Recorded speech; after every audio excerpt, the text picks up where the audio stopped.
Dawn And Cup. It's like an amateur boom that's the mic. wrong screen. And we are live. Hey, everybody. Thank you for joining us for the 100th week of the Free Assange Vigil series. Nice. Misty could not make it with us. She's having some allergy problems. But I do have Steve Poikinen, Krish Mohan, and Jesse Jett. Mark Leber should be jumping in a little bit later on in the show. Before we get into all of the awesomeness today, I do want to run through the numbers with you guys. We have 3,826 days of illegal and arbitrary detention for Julian Assange. 789 days since the WikiLeaks founder was trafficked from the Ecuadorian embassy after being sold to the US and UK for a $4.2 billion loan from the International Monetary Fund to the nation of Ecuador. We have 152 days since Vanessa Baratzer's January 6 ruling denying Julian Assange bail after personally ordering his release and ruling no extradition. We have 1,381 days of inhumane detention for the alleged Vault 7 whistleblower Joshua Schultz, and at least 960 of those days have been spent under special administrative measures. On Tuesday, Elizabeth Lee Voss joined us, and we did do a special on Sam's that we're going to clip out, but if you haven't seen that yet, I do recommend watching it, although it is pretty heavy. We have 788 days since the political persecution of Ola Bini by the Ecuadorian government. We have 1,451 days of federal incarceration for whistleblower Reality Winner. Good news is we have 171 days until she is eligible for release. That is November 3rd of this year. We have 443 days of freedom for Chelsea Manning, who is still streaming on Twitch and has started doing a lot of awesome interviews across the internet. We have 91 days or 13 weeks now of freedom for Jeremy Hammond, so I'm absolutely pumped about that. But with that, how are you doing? Email me back, bastard. How you doing, buddy?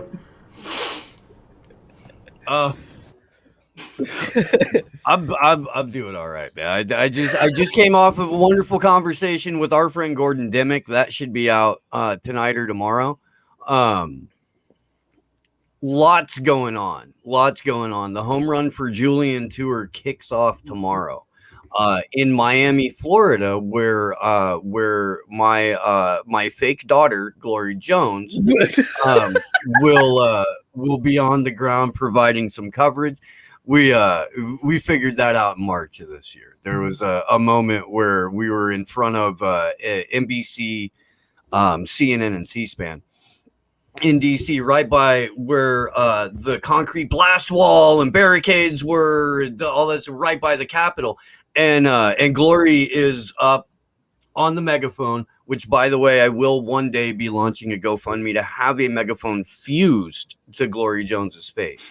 Does she need one too? Is that? Are we having a problem? I don't see how Glory? it could possibly. I don't see how it could hurt. I don't. But so I'm filming, and Misty took a picture of it because I'm actually like standing there, like camera like this, doing like the dad film pose. Recording Glory, and so Misty started giving me a bunch of shit. So I did, undeniably, yes, Glory Jones is my fake daughter. If I would have had a kid at 23, 22, honestly, probably would have come out looking a lot like Glory Jones. Yeah. How are you doing today, Krish? I'm all right. I'm hanging in there. It's a nice Saturday morning. I'm just glad like it's not fucking raining in Pittsburgh. It's sort of been the pattern where I'm like, oh man, it's really nice. I can go for a walk, and then it's like, nope. How about clouds of doom? Can we make it look like a little bit like Mordor here? So I'm just glad the sun's out. That's where I'm at. I'm taking it real slow. I'm not asking take for the wins much. where you can get them. They didn't fuck with the weather machine too much today, you know. Not today. How are you doing, Jesse? I don't think you've been on the Vigil in like 3 months now. How's everything? It's been a while, yeah. Yeah, no, I'm good. Same. We got sun here, and I'm in Michigan, and it's like the wind. You can just see dandelion tufts and pollen constantly. So I mowed this morning and was hermetically sealed for the last couple hours. It was pretty rough. But yeah, that's about it. Jesse's got hours free until- time now that Danny Sherson has a book out, so he's going to be on Facts on the Ground for the next 185 consecutive days. So that's freed up some time for Jesse here. Very, very nice of Misty to book somebody else and give us some time to talk to you. That's so it's appreciated. It is. Oh, of course. It is. Yeah, man. I've been really buried in trying to get this album recorded, and now that I pretty much have got it done, it's like I switched right back over into writing mode as soon as I could let myself like stop focusing on old stuff.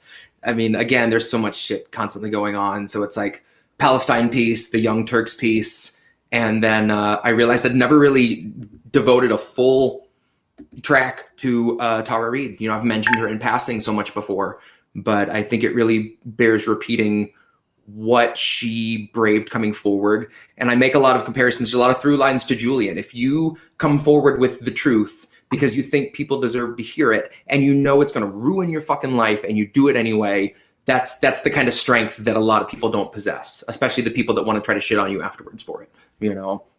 So that's one of those things I thought I'd try to make a short song and make it like Twitter video length, and suddenly I'm like, fuck, this is 5 minutes now. It's like 6 minutes. Stop yourself. So That's pretty much how I write. yeah. Like maybe I can do like a 5-minute piece on Assange. It's just like a 38-minute diatribe going through like every nook and cranny. Yeah. I'm pulling up quotes. Oh, man, And, you know, I sent and an not email that people last that night can't- to every member of the Ohio State House, because our Columbus event is at the Ohio State House when Yeah. they're all there for the home run events. And so I was trying to write an email describing the situation, but not sounding like a crazy person. Like, I didn't want to be like, and the United States will gain global jurisdiction over. And I'm like, I don't know if these people can handle that. I lay it out like ease that. them in, right? Oh, I I do. do. But it was I- like 4 paragraphs, and then I was like, and we're going to be here June 14th. I'm like, probably put that on the top. But you, Steve, have something awesome going on that I want to make sure we can get out. I'll drop the link into chat. You're doing, well, I'll let you talk about it. Can you talk about what you have planned for the home run events? So, the West Coast leg of Home Run for Julian begins on the 23rd of June, I believe, in Denver, Colorado. It goes from Denver to Portland to San Francisco for 2 days, to Los Angeles for 2 days, and then back to DC to wrap the tour. There's supposed to be a presentation or something like that that's going to happen. I have already been helping with the organizational phase of the West Coast leg. And our good friend and co-host here, Kendra Christian, is running point on the Denver event. Have already been conversational with and working with the organizers in San Francisco and Los Angeles over the last year or so. Don't know anyone in Portland, but am trying to get a hold of someone to help, you know, put that event together. What I would like to do, what I'm proposing, what I'm trying to get done, is to cover from a journalistic perspective and an activist perspective the entire West Coast leg and the final day in DC. Turn it into a documentary on the back end, but also be able to broadcast the tour as it's going on. So I have a GoFundMe out. I have already bought the ticket to DC. That's gonna happen. I did want to make sure that if nothing else, I got San Francisco, LA, and DC documented, because those are the places I can get to, honestly, like without having to go too much. Over the last month or so, we've had some supply chain issues in the US. Cost of airfare. I don't know if you've tried to book a ticket lately. 3 months ago, when we were getting ready to go to DC for the Clovers event, it was like $280 for me to fly round trip San Jose to DC. I booked the ticket 2 days ago. $640 before tax. And before like flight insurance. Wow. $640 round trip, LA to DC. Not nonstop with layovers. Oh, jeez. And that's just for 3 days of travel. Jesus. Just for 3 days of travel. Not lodgings, not food, not transportation. 3 days of travel that ended up being like $724 for the plane ticket and insurance, and that's just one. Jesus. So I understand that I may fall short of the plane tickets necessary to do Denver and Portland, but I would still really, really, really like to try. And if nothing else, I'm going to continue to help organize those events. But being there in person and getting it documented and putting that experience out, I feel like will have real value in helping raise awareness about what's going on with Julian. A couple of the Australian groups have been incredibly supportive of this idea, and so big shout out and big thank you to my Aussies. Love you guys, do. And I think that's about it with that. I dropped that link into chat for everyone. I'll drop it in again. Please help Steve out with this. This is fucking awesome to be able to get basically him as a film crew following what's happening throughout the West Coast events. I'll put the link for the Homerun events for Julian in chat too, in case anyone hasn't seen them yet. I just want to run through the dates real quick. We have June 6th in Miami, June 9th in Boston, June 10th in New York, 11th in Philadelphia, 13th DC, 14th at the Columbus State House.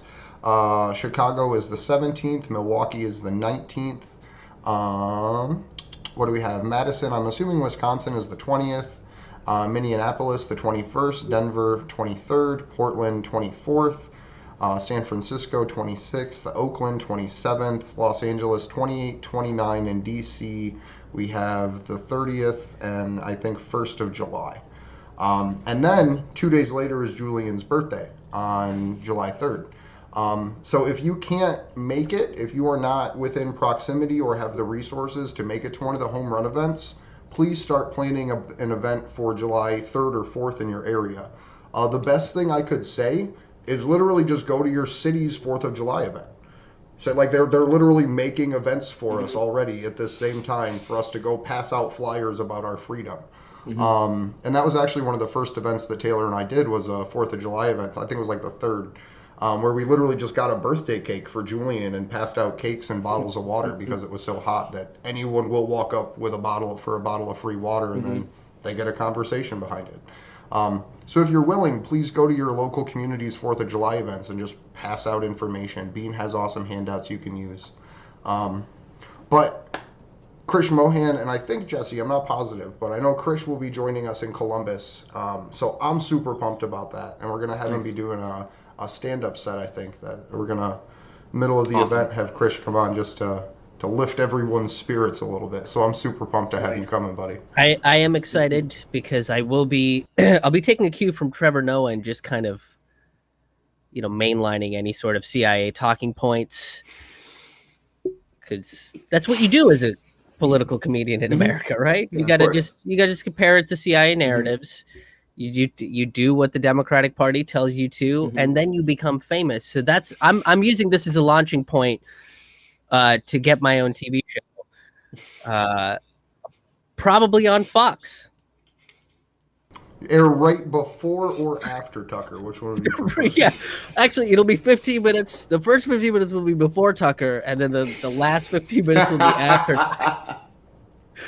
The Tucker bookend. It's the perfect way. What better than to have an immigrant comedian with the Tucker sandwich? Bookending the Tucker Carlson show. Yeah. I feel like that's the only way you could do that. You can open with your bit on critical race theory. And transition into why we need mandatory gender reassignment surgery at birth, and that'll get the Fox crowd prime for Tucker. It will. Can you imagine this walking out on stage? Fucking all right, hey, so we're gonna talk about critical race theory now. Like what? Was there a curriculum for this? walk out like you do like your opening for Lee or something. You walk out, you're like, hey, so just a quick point of privilege before we start the show. Oh, the way to do it. I've changed as a person. This is the kind of shit that would actually get me and Krish canceled if we were any kind of serious about, like, just some Andy Kaufman-esque shit. Oh, just like I saw that woke ad, and now I know brown people are cool with the CIA. Yeah. I also have anxiety. I just want to be like a fly on the wall when you guys are getting to be like in a room with these executives. Like, so we've got this pilot, you see. Let me pitch this as a comedic premise. Let me pitch. So you've got a number of racially and ethnically diverse show hosts who have had some critical comments about a pundit, an independent media pundit, not a journalist, not a reporter, someone who's adding a face but not a voice to the conversation. And in defense of this straight, white, rich man, you have a Latina woman and a gay black man rushing in to scream down at the racially and ethnically diverse people that perhaps this young, rich, straight white dude has not had the exact same opportunities as you. And maybe we just have not given this young, rich, straight, white male enough chances because it's a tough world out there. As a premise, that's fucking hysterical. When it happens that sounds in like real everybody life, loves you're Raymond, like, just less racially diverse. This is like almost the plot of Arrested Development a little bit. I think they stole your idea, Steve. Like, I think it's getting more and more like that. I just a bunch of rich white people that were like part of it is, I think the genius of Arrested Development is like there is no redeemable character on that show. Mm-hmm. Like nobody is redeemable, and I love that about that show. Right? It's the same thing. Like it's kind of in terms of class structure, the opposite of It's Always Sunny. Like It's Always Sunny, a bunch of like poor white people where you're just like, they're all just awful people, but with Arrested Development, it's just like, you're all awful people, but you have a lot of money. So I would love to repitch Arrested Development, but with like just a little bit more of a racially diverse cast. I think that one's Everybody Hates Chris. I think that's what that show's called. But I do got to put this out there for everyone. We do have the billboards going on right now. And I would love to see people start their own. I'll drop Misty's link into chat. We're super close to being able to keep it going for another 3 weeks after everything we have planned already. Nice. But if people start their own for their own cities and do this kind of in the same kind of model, we will boost those billboard fundraisers as well, because I think that's something super cool, super easy, and super hard to censor. Because I'm a big fan of posting in real life, not on social media, personally. Because you can't, if you take down a poster, it takes a person, not a button. But for now. Yes. For now, they're going to repurpose Spot the Robot Cop Dog, though, to take down posters. So please, if you're out there, start your own billboard fundraisers. I think it's something super cool. It's super easy to manage. And it's a really interesting way to raise attention, because if you can slap it by something awesome that people walk past all the time, you get thousands of eyes on it. Yeah. But, Jesse, I did want to talk, because we had someone in the chat mention your upcoming song about the Dongcopter. So I just wanted to talk a little bit about the new album you have coming out, and if that's going to be one of the hidden tracks on there. Oh man, I wish. You know what? I thought about doing a hidden track, but if I did, it wouldn't be the Dongcopter song. Although it might. No, you want that as your open. You want that as the title track. Yeah, the next thing I'm doing now that I finished up the spoken word stuff That's recorded. I'm just waiting for the cover, and then it's out. I'm doing an acoustic thing next, so maybe like a Bob Dylan-esque folk ballad about the Dongcopter, kind of make him a folk, you know. I love in that clip. It lowers in like an unprofessional boom mic, just entering the shot and just hanging down while the guy's giving a speech. It's so flawless. Yeah. Can you do it as Bob Dylan? Whirling blades of plastic flying round the candidate. Suction cups and ribs in the sky.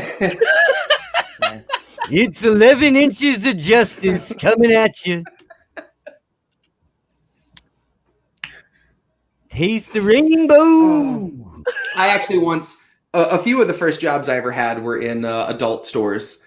And we had this giant suction cup based dong.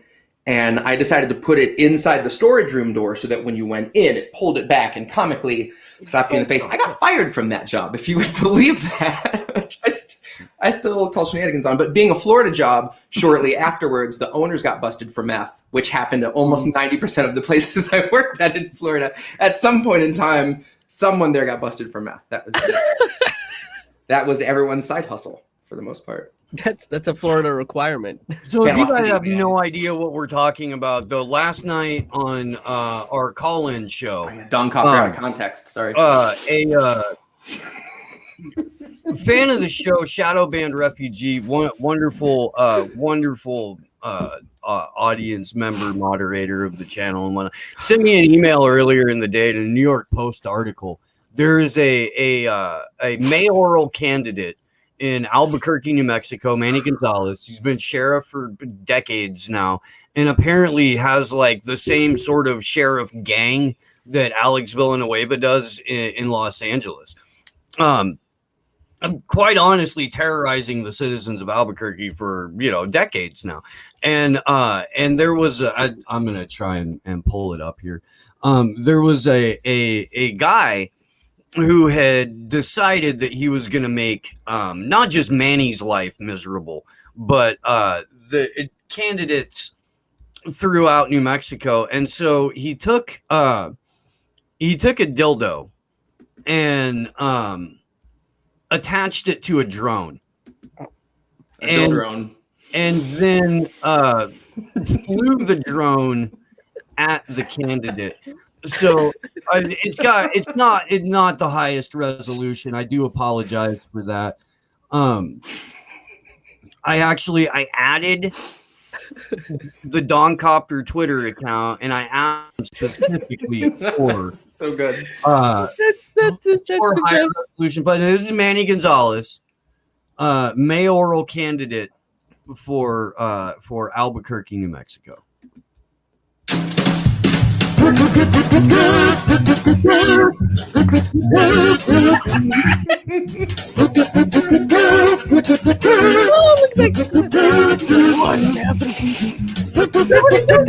He's powering through though, man. Wait for it. Okay.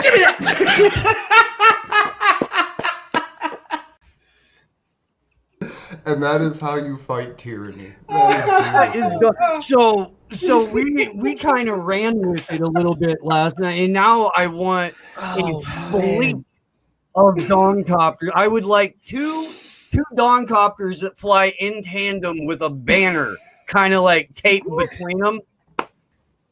He's got this oncoming Dong message, and they're rainbow ones with the Lockheed Martin banner on it. I'm sorry.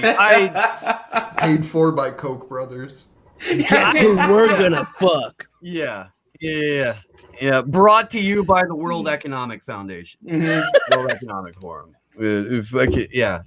So we were calling it an insurrection. The potential is limitless. It really is. Good. Thing's already been memed. It's got pop art now. I just hope we see more. I hope that there's a guerrilla Dongcopter movement and just people across the country start doing Jack that. Would be Stiff went fucking awesome. nuts with this last night in the Discord server, and there's like 15 memes now Oh yeah.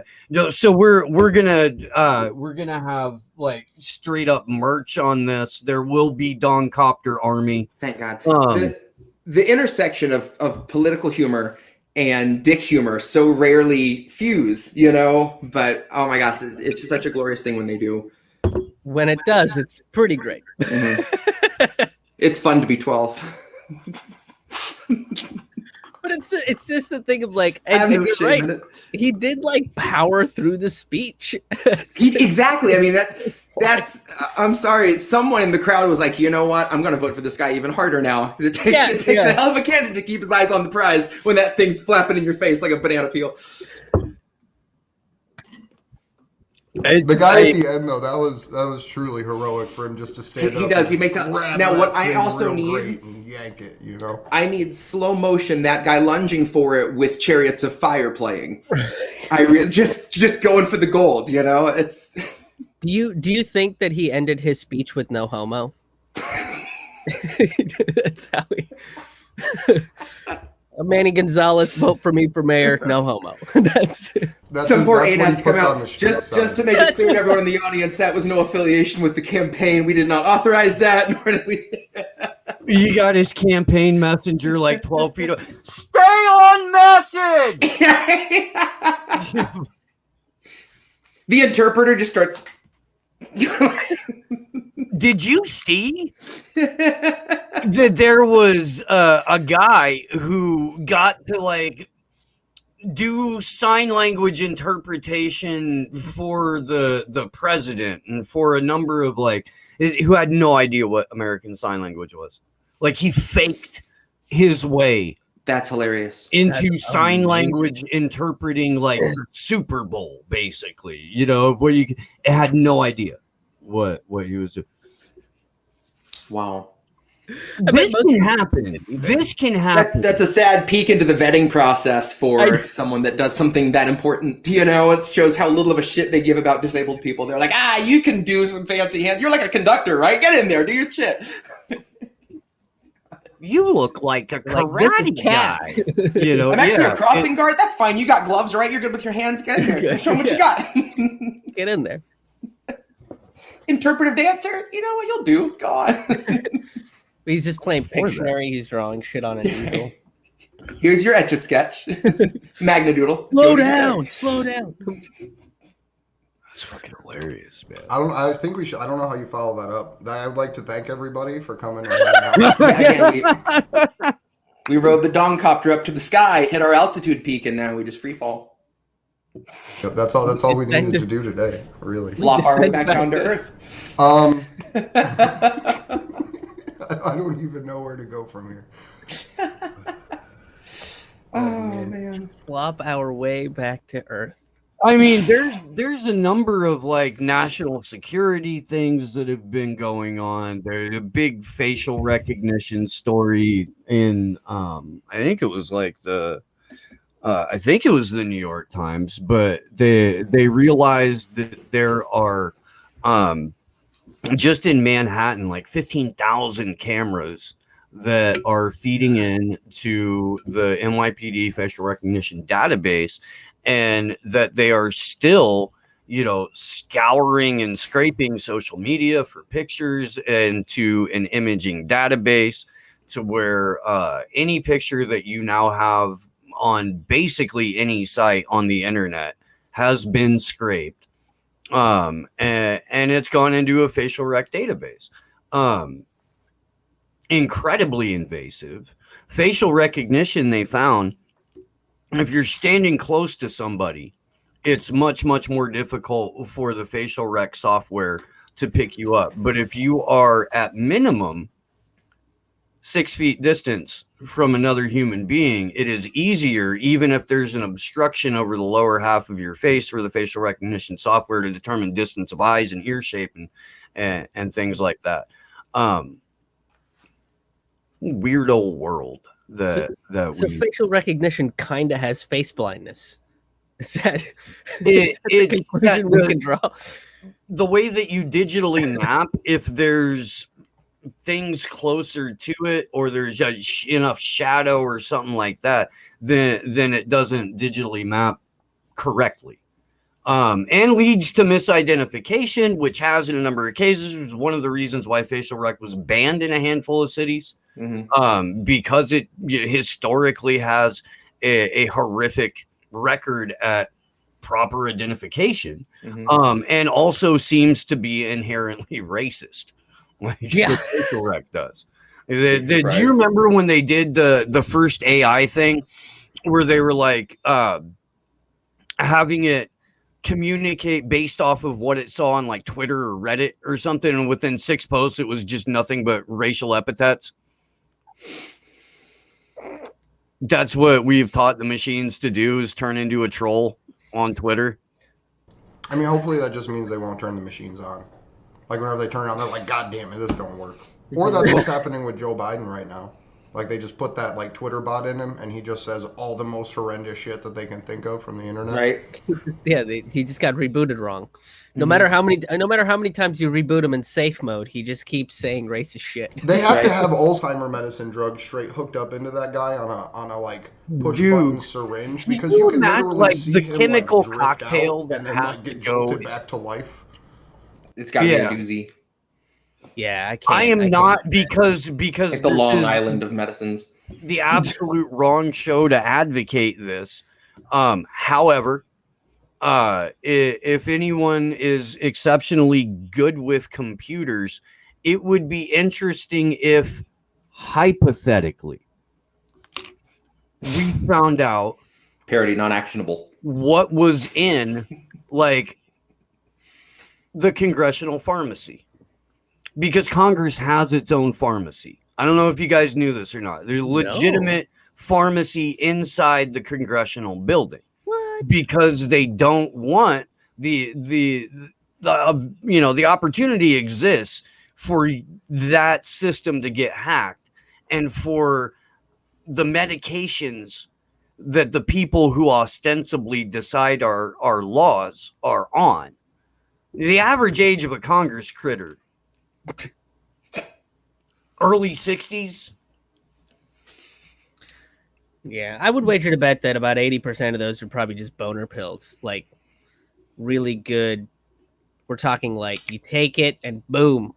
See, I'm picturing a pharmacy that opens up like a weapons grade blue chew. Is what they're rocking with. But yeah, I'm sorry, Jesse, go ahead. I'm picturing a pharmacy that has like a back room that is like a Ripley's Believe It or Not. There's just jars of all these preserved things that they just have this giant pestle and mortar, and then it's like yeah, no, I'm sorry. You have the Hodge of JFK. Right, sorry, Joe Manchin has the cursed monkey's paw this week. Gonna have to come back with, we do have sheep's entrails that Nancy Pelosi finally returned. That's hilarious.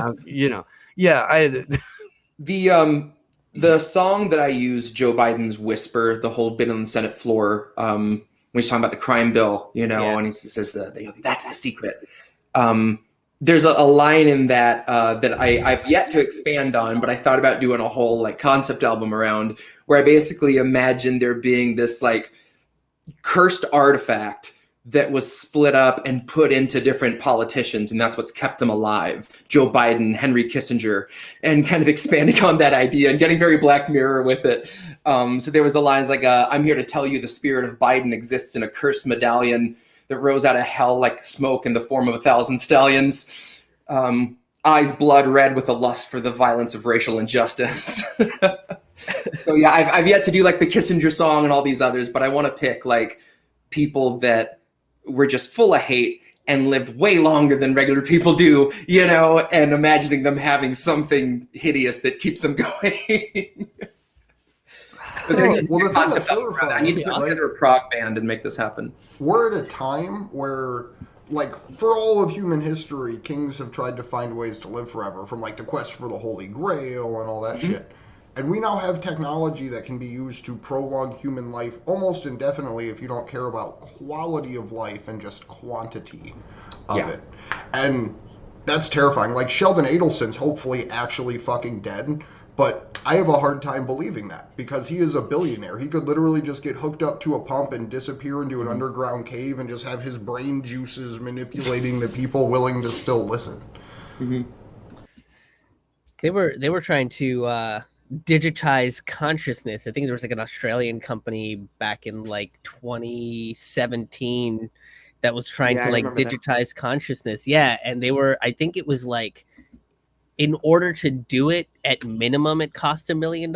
So it's just like, who is this for? Mm-hmm. It's not for us. Like, they're Mm-hmm. not trying to digitize the consciousness of like intellectuals or Yeah.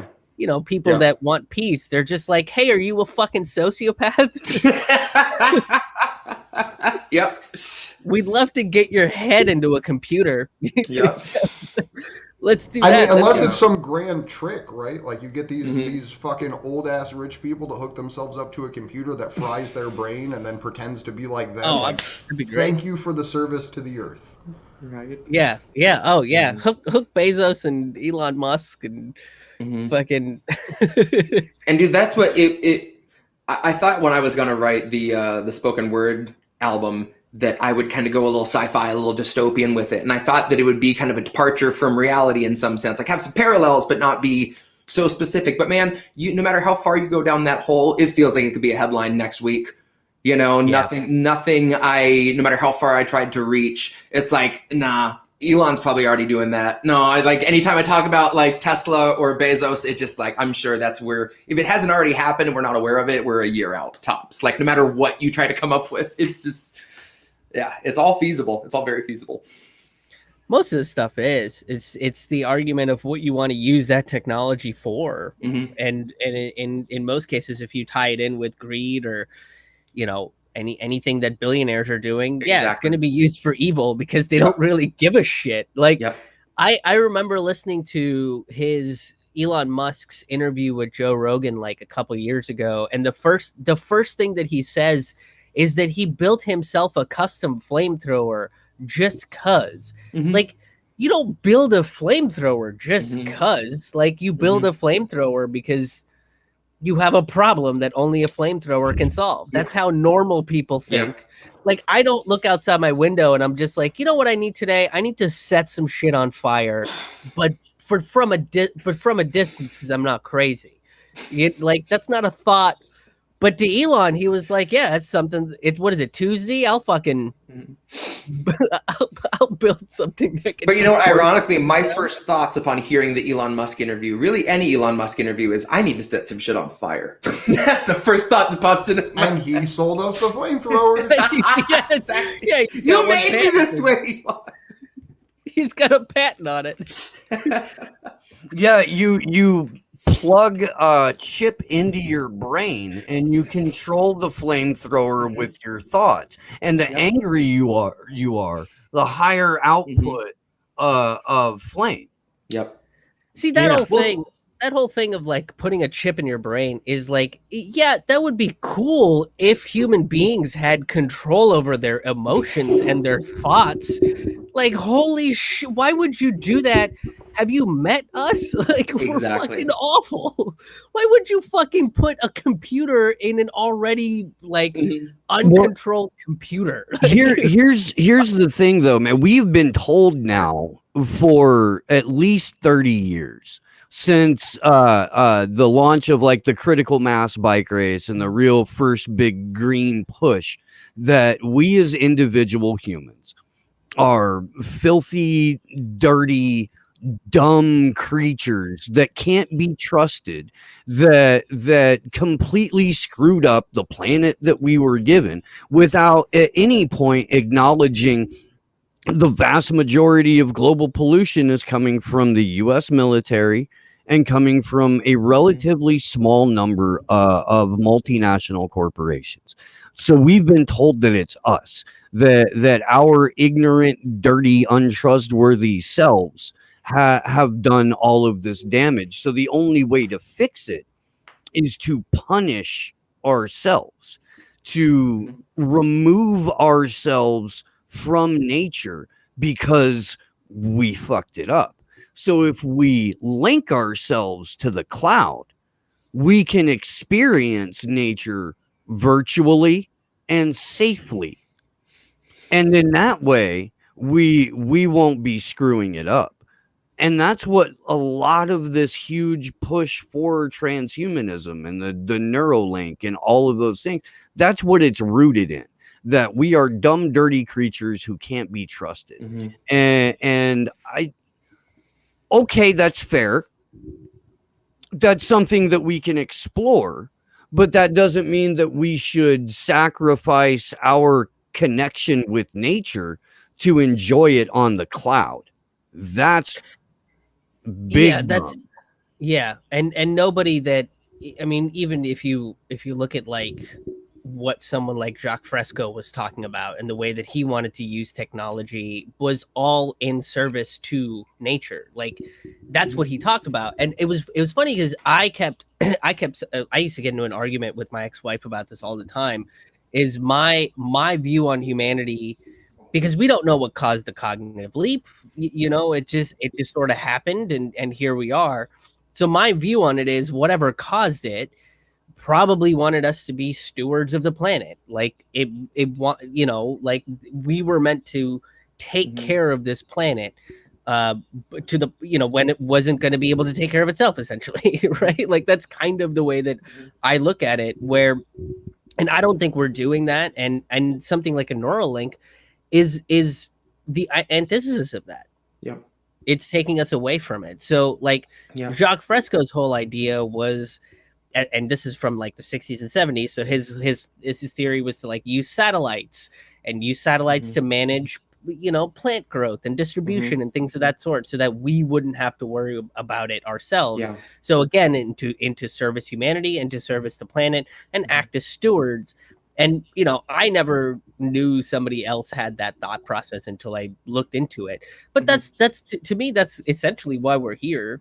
Like we should be doing the best that we can to take care of each other and take care of the planet. Like that's our, if you want to look for like a grand, I don't know, mission for humanity, I feel like that's probably it to me. And, I might be wrong. I don't know.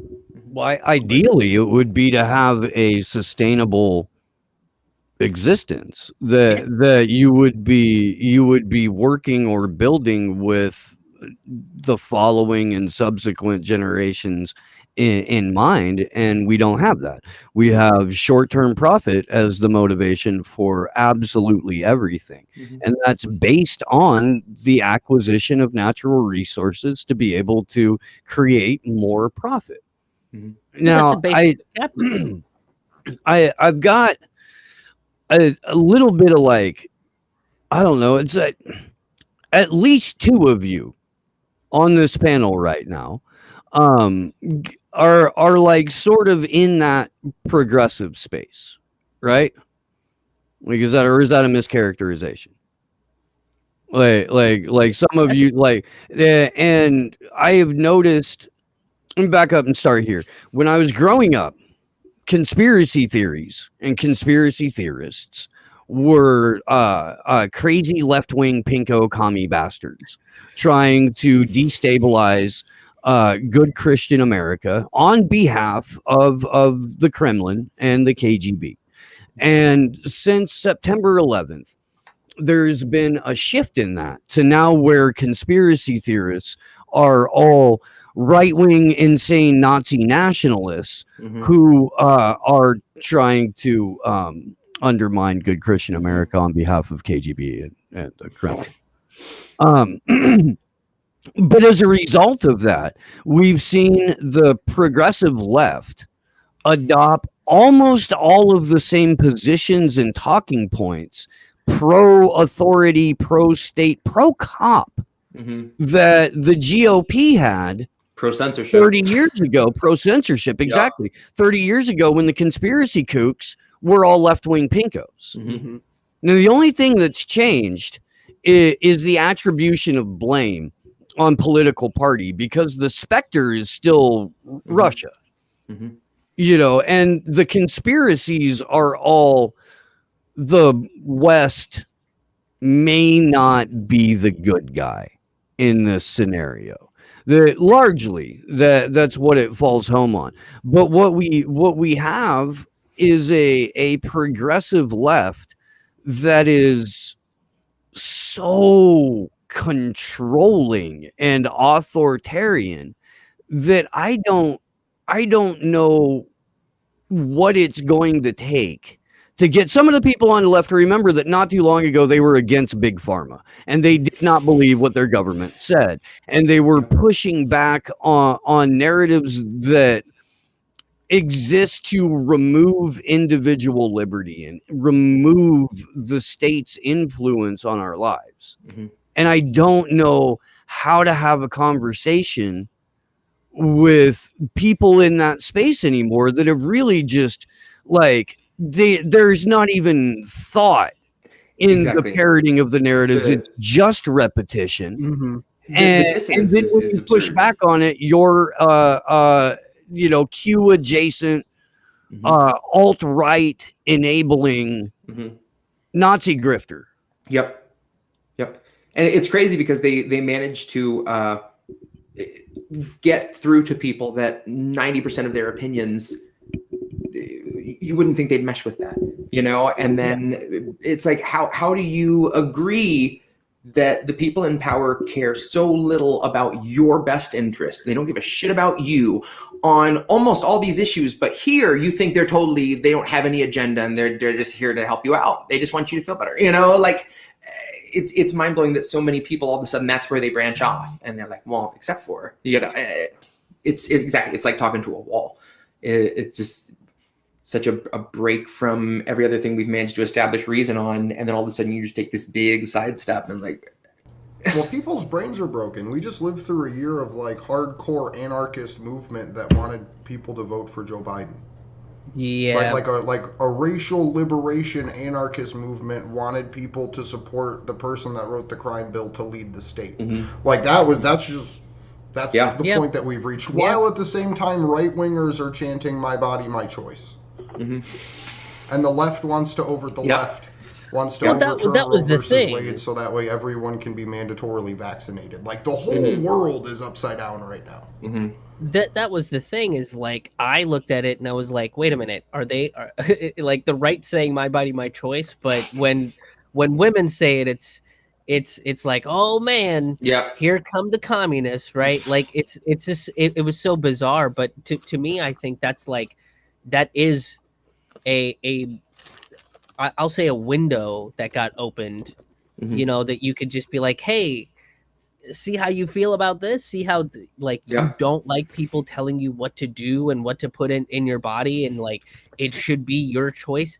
That's what we're talking about with women's rights. That's what we're talking about with LGBTQ rights, and then bring them into the fold. And that's the scary part, right? So basically what they say is, if you don't want to get vaccinated, then we're going to ostracize you from society, and these people are dangerous, and they're bioweapons, and they'll infect the world again, and all this other shit.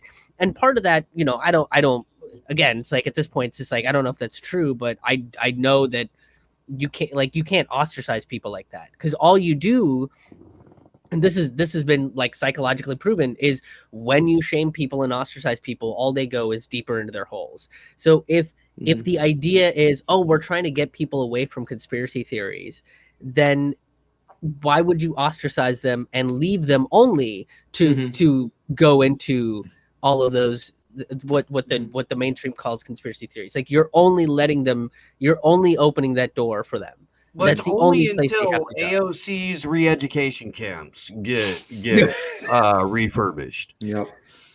There's chain link in there now. They're going to replace it with Lexan and a color TV, and then that way it will no longer be a re-education internment center. It will be a re-education spa facility.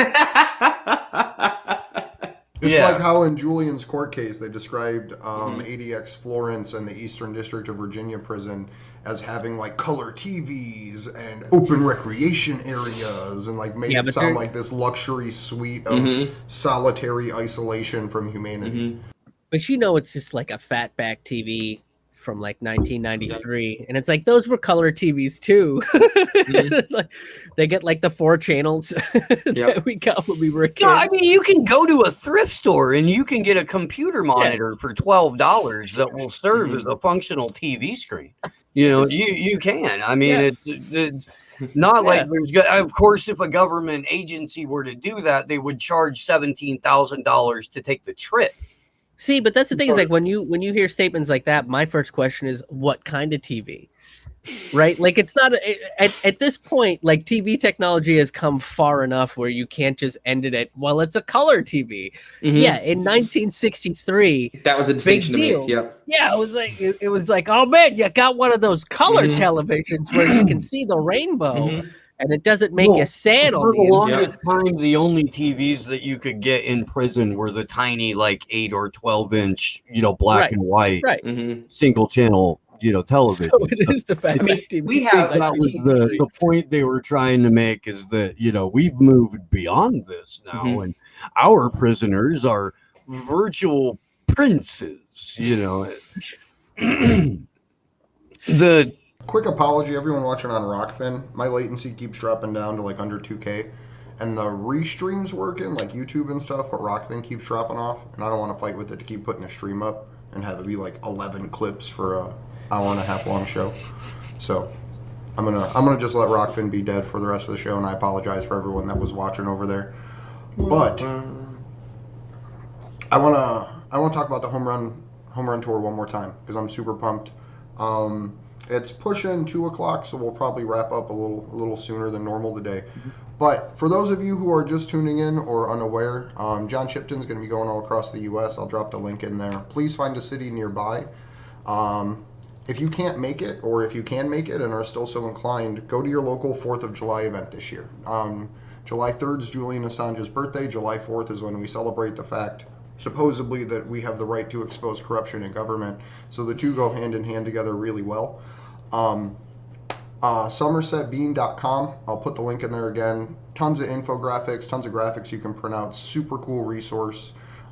Please find your local tour date events. This is one of the biggest things in the United States so far that's happened. New York City is going to be absolutely popping. They're really excited about Miami starting off. Portland, they're going to be in DC multiple days. And it ends 2 days before Julian's birthday. So it's building momentum to this larger push. So if we can get people individually across the country just going out into their communities, it would make such a big difference. You don't even have to plan the event. You literally just have to look up what day your city is doing something for the 4th of July. So please do what you can for that, because that's going to be absolutely awesome. I'll put a thing up on the website that points people to graphics and printouts and stuff like that for flyers. But please make it out to some type of 4th of July event. We have plenty of time to find them. Yeah. I know that we'll be organizing standalone events in Los Angeles too. Alex is already collecting lists for candles for standalone events for July 3rd and July 4th weekend. So we'll be down in we'll be in LA for that. I will be I'll be in Los Angeles the 28th and 29th of June. The 30th, I fly to DC. I'll be there for a couple of days, and then right back to Los Angeles for the birthday event. Please do go co-opt and hijack the farce of July, and turn it into a legitimate celebration of independence and freedom. While we're here, one more time, I'm gonna pull up the link to the GoFundMe that I have up right now. Trying to get to the entire West Coast tour. That the picture is from our April 11th event in Los Angeles. That is us shutting down Sepulveda, I think, and marching to CNN, where we yelled at CNN for a good long while. That was fun. It was the huge shout out to Amber from Roar Media. Her daughter Freya, 10 years old, got up on the megaphone and said Julian Assange has been in some form of detention for my entire life. That's how she opened. People were like, whoa. And she went off, and it was simultaneously a Free Assange and a Fuck Censorship rally. The Convo Couch had put it together. They were out there with us. Pasta was, in fact, holding the megaphone for this 10-year-old girl. And she's about done talking. She looks up at Pasta. She goes, "Can I cuss?" And Pasta goes, "Yeah." And she goes, "And fuck censorship!"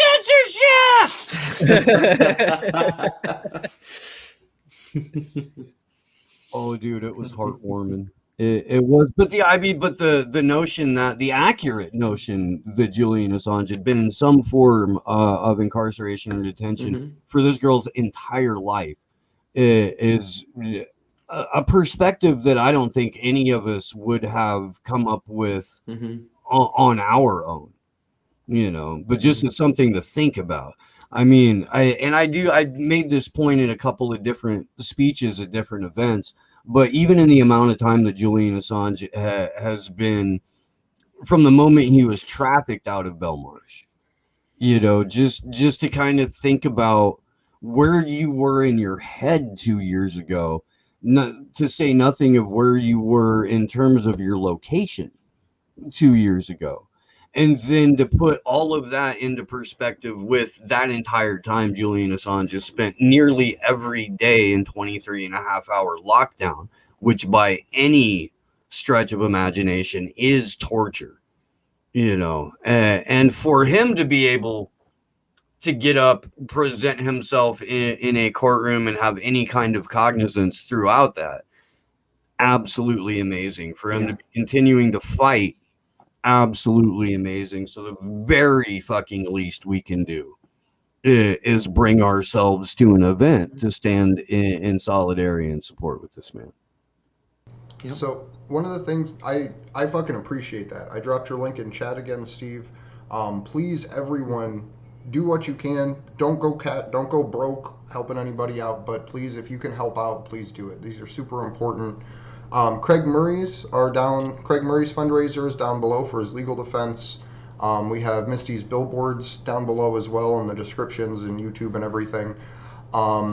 We also have friends of the show, Fee and Pasta, out doing awesome work. Fee is in Peru covering election integrity. Pasta is getting to Georgia, United States Georgia, not the European country Georgia.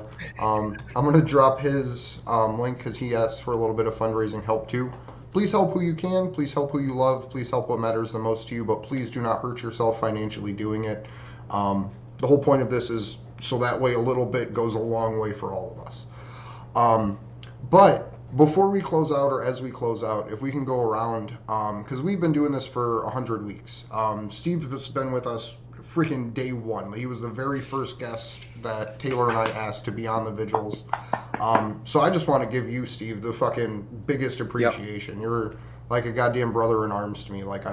We fought on the front lines for fucking 2 years, and I'm just so happy to see you still going over on the West Coast. But as we go around to close out, and everyone, and you guys let people know where they can find you and stuff, give it a second to think and let everybody know what the world was to you 100 weeks ago. Right, when we were coming into the beginning of June 2019, where the world sat and kind of what your views were then relative to where they are now, because we've gone as people and as a society through such radical, just upheavals and changes and political mantras and all of these crazy things, right? So I don't know who wants to pick it up first, but where was the world 100 weeks ago to you guys, and where did you see it going? Oof. All right, who's kicking it off? Big question. I mean, summer of 2019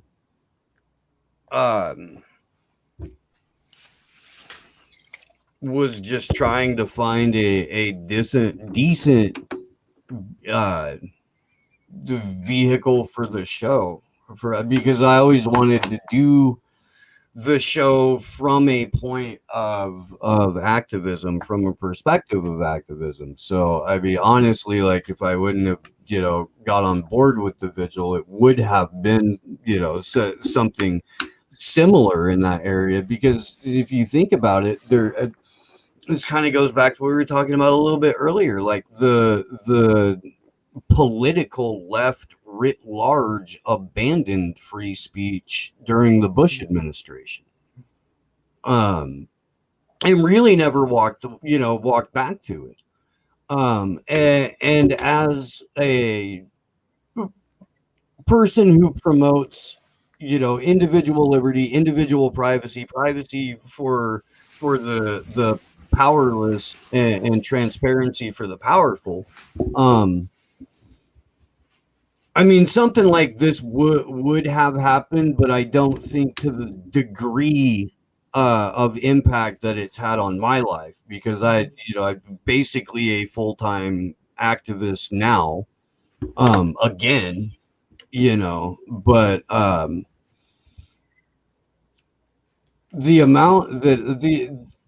the amount of significant changes that my life has gone through as a result of this work, as a result of this specific activism, would not have happened had I done anything else. I really don't. To come into a media space in like 2018 when I did, it was the dumbest possible time on the planet to start a show.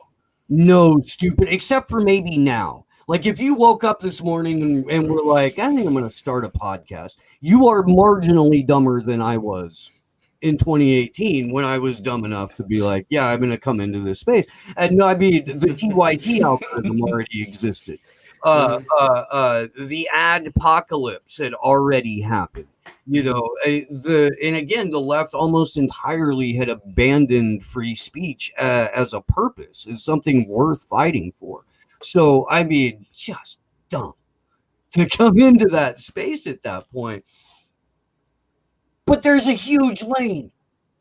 My God, there is an enormous lane for people who want to be a part of legitimate independent media, approach it from a place of activism, and get real information out into the space that isn't a reaction channel and a gossip channel. That lane is huge, and it still exists. And it needs people in it. That lane needs vehicles. It needs traffic. We need to be able to get more people into that space, because really what we have are people pretending to be pundits, adding a face but not a voice to the conversation, because it's easier than getting a quote unquote real job. I'm done.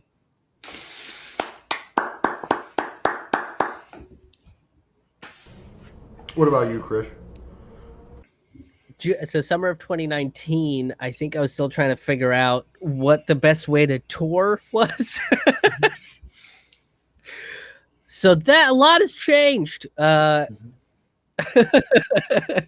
I still am. I want to, and it's nothing about the material or anything. I think the material has definitely pushed me further to the left than I was in 2019, which, I was still pretty far over to the left. There weren't a lot of comics talking about being anti-war or Julian Assange. Like it's the ones that we all talk about. It was Lee Camp and Jimmy Dore and Graham Elwood and Ron Placone. Like it wasn't this plethora of people that were trying to push back against the establishment. A lot of people looked at political comedy as fucking Trump jokes, and I had no interest in doing that. I had no interest in even associating. I tried to distance myself as a political comic because of that, but that was kind of what was going on. And then I went through a divorce, and which was like a huge weight off of my shoulders, and I think that kind of pushed me into becoming more of myself than than not. But I was given the opportunity to do that. I was given the opportunity to start exploring the ideas that I've always wanted to explore without having somebody else kind of naysaying immediately that I want to, lean further into socialism because it feels like who I am. Yeah. So I think that's the biggest change is I've just kind of leaned more into who I am and trying to learn more about the history of this country, especially now that I've become a citizen with buyer's remorse of this country. which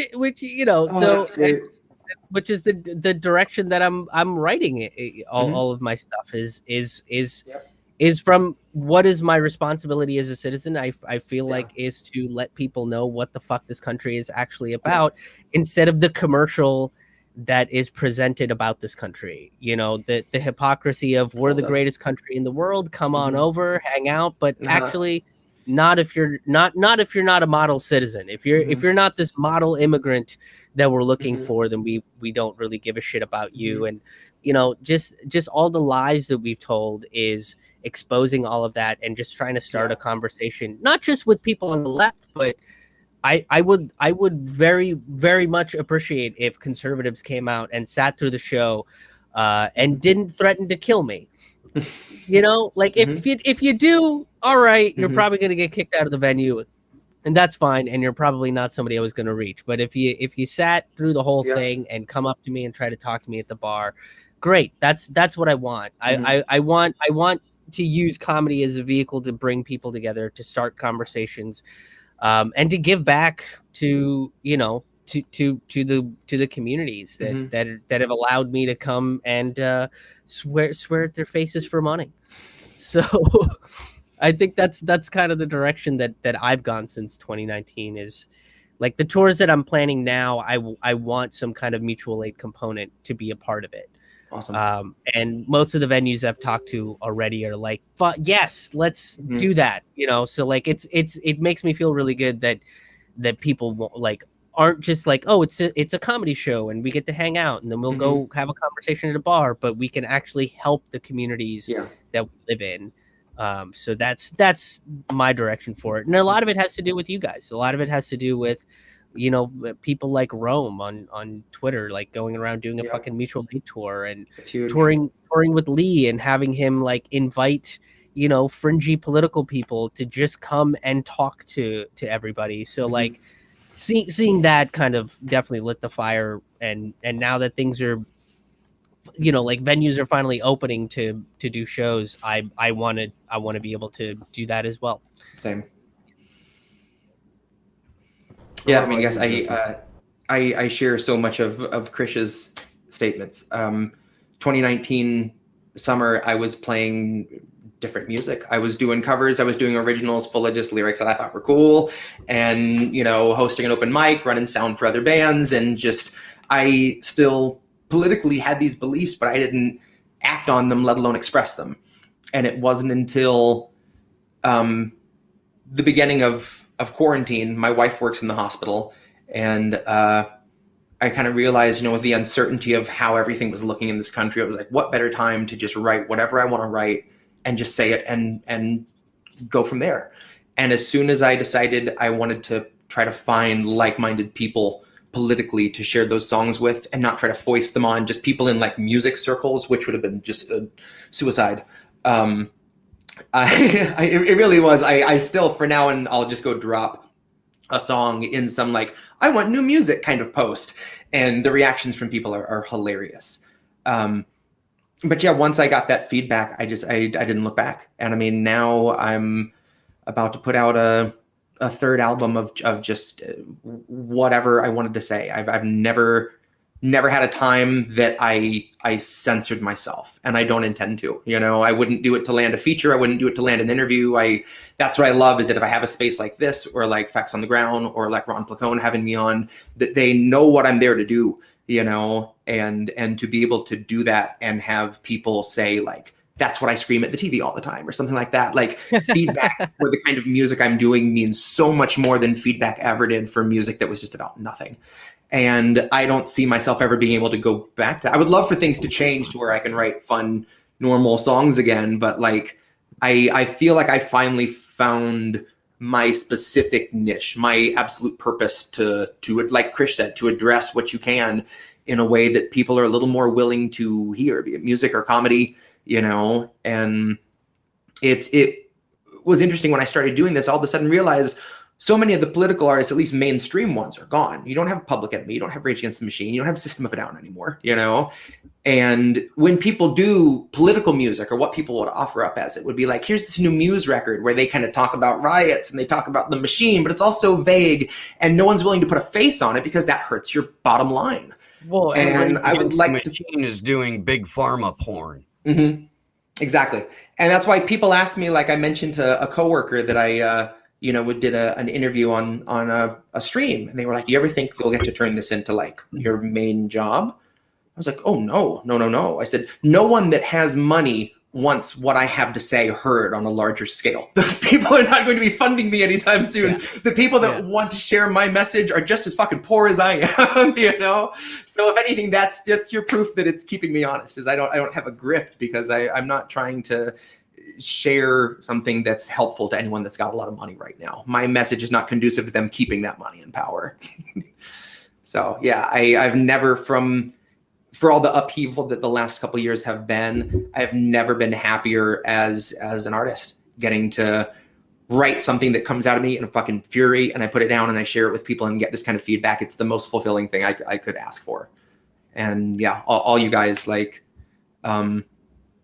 Misty mentioned that you guys were talking about Conviction a couple weeks ago on an interview, and you mentioned this is the machine that a man named Julian Assange threw his body on the gears of For You line. And like, hearing a line of mine quoted, 9 times out of 10 I tear up, because it's just like it's so meaningful to have it resonate with people that do such important work. And I'm really, really thankful to all you guys. Yeah, I'm super grateful that all you guys could join us. Krish, Steve, Jesse, you're people that give me inspiration, that keep me going. So I love little meetups like this. Yeah, if you can, everyone, please organize. Look into your local events, whatever it is that moves you, even if it's not inherently Assange. If it is any issue whatsoever, freaking do it, and do it now, because we are rapidly losing the window where social change meets tyranny, and tyranny in this moment looks like it's winning. So I would just like to thank everyone for organizing, thank everyone for tuning in, and please never stop doing what you can with the time and money you have left until they drag us out and throw us in camps. Yeah. So. And if I could, just a big shout out to the Dawn Copter, kind of the 5th member of the group today. Yeah. Lost through a lot of time. We are at the dawn of the Dawn Copter. Do you not? Hey, thank you guys. Seriously, it was always a